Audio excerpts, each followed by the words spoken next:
इक्ष्वाकु वंश में त्रिशंकु नाम के एक राजा हुए। त्रिशंकु की इच्छा सशरीर स्वर्ग जाने की थी। अपनी वार्ता जारी रखते हुए मिथिला के राजपुरोहित शतानंद जी ने कहा, इस बीच इक्ष्वाकु वंश में त्रिशंकु नाम के एक राजा हुए। त्रिशंकु की इच्छा सशरीर स्वर्ग जाने की थी, अतः इसके लिए उन्होंने वशिष्ठ जी से यज्ञ करने के लिए कहा। वशिष्ठ जी ने बताया कि मुझ में इतनी सामर्थ्य नहीं है कि मैं किसी व्यक्ति को शरीर सहित स्वर्ग भेज सकूं।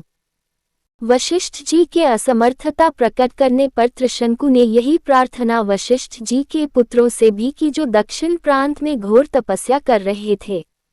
इस पर वशिष्ठ जी के पुत्रों ने कहा कि अरे मूर्ख, जिस काम को हमारे पिता नहीं कर सके तू उसे हमसे कराना चाहता है।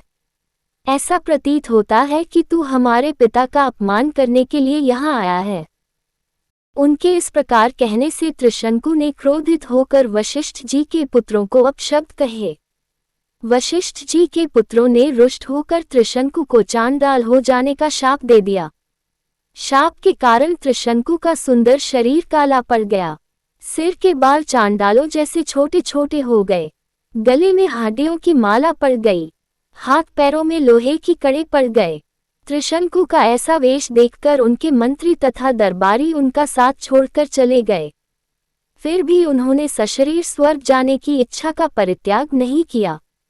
वे विश्वामित्र के पास जाकर बोले कि ऋषिराज, आप महान तपस्वी हैं, मेरी सशरीर स्वर्ग जाने की इच्छा को पूर्ण करके मुझे कृतार्थ कीजिए। विश्वामित्र ने कहा कि राजन, तुम मेरी शरण में आए हो, मैं तुम्हारी इच्छा अवश्य पूर्ण करूंगा। इतना कहकर विश्वामित्र ने अपने उन चारों पुत्रों को बुलाया जो दक्षिण प्रांत में अपनी पत्नी के साथ तपस्या करते हुए उन्हें प्राप्त हुए थे, और उनसे यज्ञ की सामग्री एकत्रित करने के लिए कहा।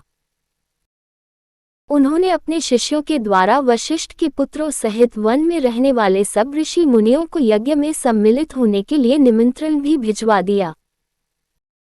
शिष्यों ने लौटकर बताया कि सब ऋषि मुनियों ने निमंत्रण स्वीकार कर लिया है, किंतु वशिष्ठ जी के पुत्रों ने ये कहकर निमंत्रण अस्वीकार कर दिया कि जिस यज्ञ में यजमान चांडाल और पुरोहित क्षत्रिय हो, उस यज्ञ का भाग हम स्वीकार नहीं कर सकते।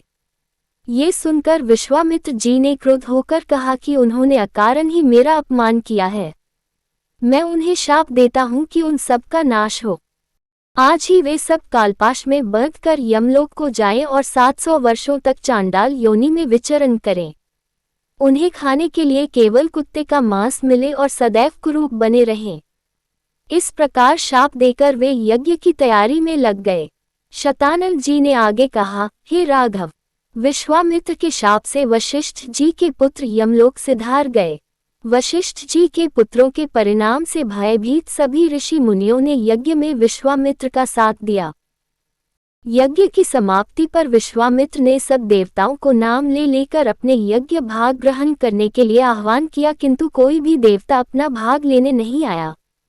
इस पर क्रोध होकर विश्वामित्र ने अर्घ्य हाथ में लेकर कहा कि हे त्रिशंकु, मैं तुझे अपनी तपस्या के बल से स्वर्ग भेजता हूँ। इतना कहकर विश्वामित्र ने मंत्र पढ़ते हुए आकाश में जल छिड़का और राजा त्रिशंकु शरीर सहित आकाश में चढ़ते हुए स्वर्ग जा पहुँचे।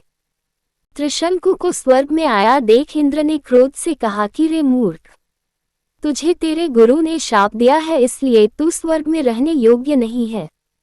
इंद्र के ऐसा कहते ही त्रिशंकु सिर के बल पृथ्वी पर गिरने लगे और विश्वामित्र से अपनी रक्षा की प्रार्थना करने लगे।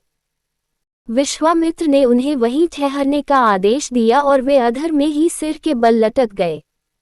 त्रिशंकु की पीड़ा की कल्पना करके विश्वामित्र ने उसी स्थान पर अपनी तपस्या के बल से स्वर्ग की सृष्टि कर दी और नए तारे तथा दक्षिण दिशा में सप्तर्षि मंडल बना दिया। इसके बाद उन्होंने नए इंद्र की सृष्टि करने का विचार किया, जिससे इंद्र सहित सभी देवता भयभीत होकर विश्वामित्र से अनुनय विनय करने लगे। वे बोले कि हमने त्रिशंकु को केवल इसलिए लौटा दिया था कि वे गुरु के शाप के कारण स्वर्ग में नहीं रह सकते थे। इंद्र की बात सुनकर विश्वामित्र जी बोले कि मैंने इसे स्वर्ग भेजने का वचन दिया है, इसलिए मेरे द्वारा बनाया गया ये स्वर्ग मंडल हमेशा रहेगा और त्रिशंकु सदा इस नक्षत्र मंडल में अमर होकर राज्य करेगा। इससे संतुष्ट होकर इंद्रादि देवता अपने अपने स्थानों को वापस चले गए।